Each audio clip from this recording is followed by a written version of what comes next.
Corona virus کی میت کا غسل اور کفن کیسے کریں؟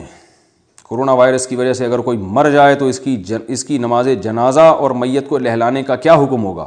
نیز کیا میت کو غسل کی جگہ تیمم کرایا جا سکتا ہے؟ اس کا طریقہ کیا ہوگا؟ مبشر احمد اٹلی سے، وہ بڑی خطرناک کنٹری سے آپ نے سوال پوچھا بھائی۔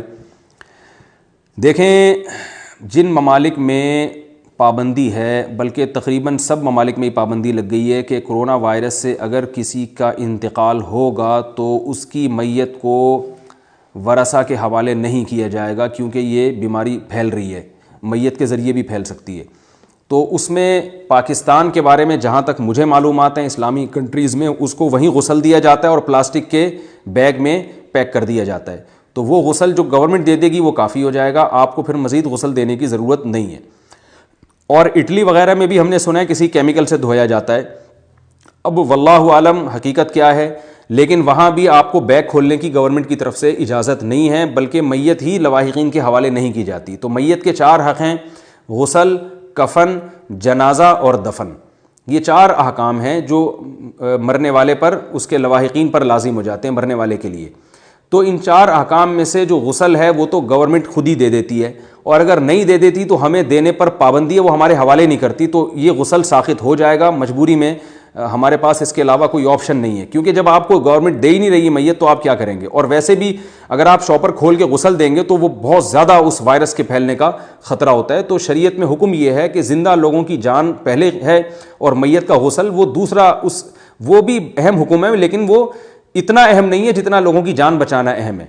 تو اس لیے گورنمنٹ کو چاہیے اسلامی کنٹریز میں اور غیر مسلم کنٹریز میں بھی، وہاں کی حکومتوں کو چاہیے کہ مسلمانوں کی مذہبی رسومات کا، مذہبی عبادات کا خیال کریں، اور وہیں پر غسل کا کوئی انتظام کر لیں پائپ کے ذریعے، کیونکہ وہاں جو جیسے ڈاکٹرز علاج کر رہے ہیں پراپر ڈریس میں ہوتے ہیں، تو ایسے ہی غسل دینے والے بھی پراپر ڈریس میں ہو سکتے ہیں، وہ وہیں پہ پائپ وائپ کے ذریعے غسل کا مطلب ہوتا ہے پورے جسم پہ ایک دفعہ پانی بہا دینا، بس اتنا کافی ہے۔ تو ایسا کوئی انتظام منظور کروا لینا چاہیے حکومت سے، تاکہ سب مسلمانوں کی ایک ذمہ داری پوری ہو جائے۔ اس کے بعد جو پلاسٹک کا بیگ چڑھایا جائے گا وہی کفن کے قائم مقام بن جائے گا، مزید الگ سے کفن دینے کی ضرورت نہیں ہے۔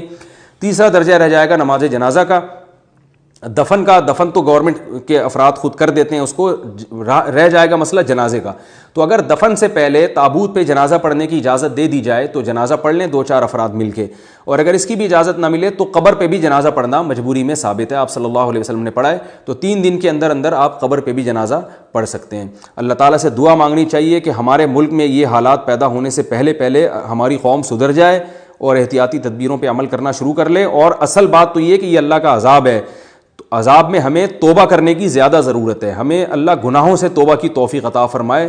مرنا تو ہے، آج نہیں تو کل تو مریں گے، تو توبہ کے ساتھ جو زندگی ہے، توبہ کا غسل اگر ہمیں زندگی میں مل گیا تو بے شک بعد میں پانی والا غسل نہ بھی ملے اتنا بڑا مسئلہ نہیں ہے، لیکن یاد رکھیں اگر دنیا میں ہم نے گناہوں سے توبہ کا غسل نہیں کیا تو پھر بعد میں ہمیں چاہے آب زمزم سے بھی نہلایا جائے تو یہ قیامت کے دن یہ چیز بخشش کا ذریعہ شاید نہ بنے۔ تو گناہوں سے توبہ کا جو غسل ہے نا، اس کو زیادہ فوکس کرنے کی ضرورت ہے۔